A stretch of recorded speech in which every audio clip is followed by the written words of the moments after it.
बात करेंगे 5 important Latin maxim से वर्ड्स के बारे में जो कि डे टू डे लाइफ और लॉ लाइफ में बहुत ही ज्यादा इंपॉर्टेंट है। ये वर्ड्स हैं audi alteram partem, lis pendens, mesne profit, modus operandi and vis a vis। चलिए शुरुआत करते हैं ऑडियल्ड्रम पार्टिम से। इसको प्रैक्टिकली एग्जाम्पल के थ्रू समझने के लिए हम एग्जाम्पल लेते हैं दिसंबर 2019 के अंदर तेलंगाना रेप केस का, जिसके अंदर 4 जो सस्पेक्ट्स थे उनका इनकाउंटर तेलंगाना पुलिस द्वारा कर दिया गया। इस बात को लेकर बहुत सारे जो लोग हैं वो खुश थे कि ऑन द स्पॉट जस्टिस हो गया, पर वहीं दूसरी ओर कुछ लोग ऐसे भी थे जिन्होंने अपनी कंसर्न व्यक्त की कि अगर इन 4 एक्यूज्ड में से 4 सस्पेक्ट्स में से अगर एक भी जो है व्यक्ति अगर इनोसेंट होता तो ऑडियल्ड्रम पार्टिम जो बेसिकली जिसका डिक्शनरी मीनिंग है वो है हियर द अदर पार्टी, और दूसरा मतलब है no man should be condemned unheard. Third है both parties must be heard before passing an order.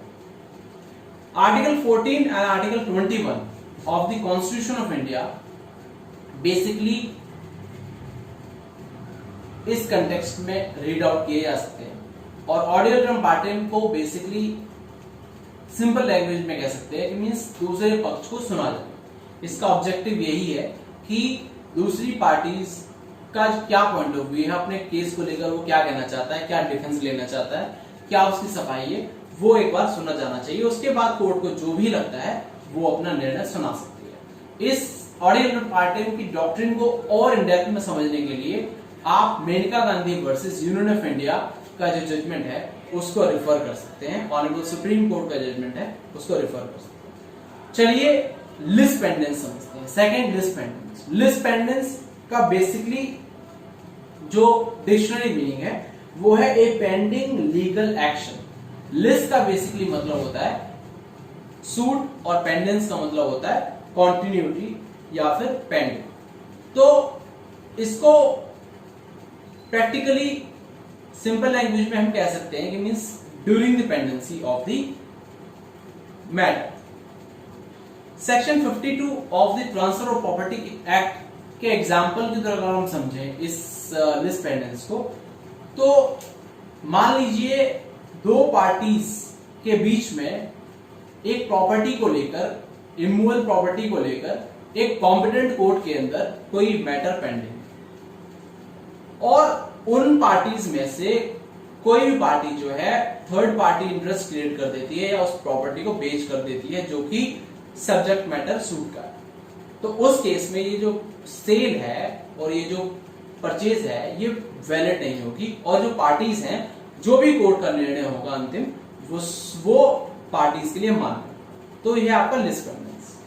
Third दोस्तों है मैसने प्रॉफिट। मैसने प्रॉफिट का बेसिकली जो डिक्शनरी मीनिंग है वो है profit earned by one in wrongful position of property. यानी कि एक व्यक्ति जो कि रॉन्गफुल पोजीशन में है, उस रॉन्गफुल पोजीशन से उस प्रॉपर्टी के अंदर वो व्यक्ति जो है अमाउंट जो भी है वो कमा रहा है, तो उसको बोलते हैं मैसने प्रॉफिट। सेकंड इसकी जो डिक्शनरी मीनिंग है वो है रेंट और profits accruing during the rightful honours exclusion from his land. Means कोई एक्चुअल ऑनर है उसको हटा के आप खुद बैठे हुए हो लीगल तरीके से और आप वहां से प्रॉफिट अर्न कर रहे हो, तो ये भी मैसने प्रॉफिट में आ जाता है। फॉर एग्जाम्पल ए व्यक्ति जो है एक प्रॉपर्टी का, एक्स प्रॉपर्टी का मालिक है, और उस एक्स प्रॉपर्टी के ऊपर बी ने जो है इलीगल तरीके से कब्जा कर रखा है, और कब्जे के साथ साथ जो है उस प्रॉपर्टी को मान लीजिए उसने रेंट पर दे रखा है, जिसका रेंट बेसिकली 10,000 रुपए वो मार्केट वैल्यू के हिसाब से कमाता है।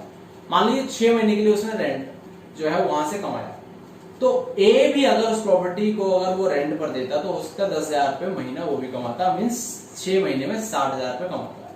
तो ये बेसिकली जो बी है, जो एक्स प्रॉपर्टी के खिलाफ उसने जो अमाउंट कमाया है 60,000 रुपए, वो एक्चुअली मैसने प्रॉफिट है। तो ए जो है उस मैसने प्रॉफिट को एक्स से कॉम्पिटेंट कोर्ट के अंदर अपना एक वैलिड सूट डालकर क्लेम कर सकता है। तो ये है मैसने प्रॉफिट। अब नेक्स्ट जो है मोडस ऑपरेंडी। मोडस ऑपरेंडी क्या है? Modus operandi basically, modus operandi दो वर्ड से बना है। Modus means mode and operandi means operation, यानी कि मोड ऑफ ऑपरेशन। इसको डिक्शनरी मीनिंग में कह सकते हैं a particular way of doing something that is typical of a person और ग्रुप एक्सेट्रा। तो means modus operandi in simple language, mode काम करने का तरीका, मोडस ऑपरेंडी। इसको सेंटेंस में कैसे यूज करेंगे?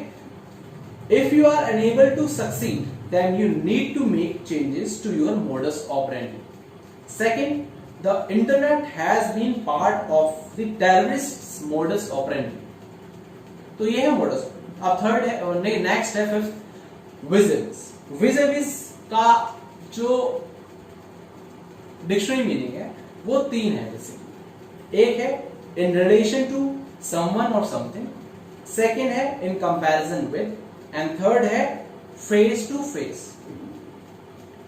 तो इसको प्रैक्टिकल एग्जांपल के थ्रू समझते हैं या सेंटेंस के थ्रू समझते हैं, कैसे यूज कर सकते हैं। जैसे कि first, women salaries are low vis-a-vis what men earn for same work. Second, later I asked him more directly about government's role vis-a-vis then the environment. And next है they set down vis-a-vis each is gone.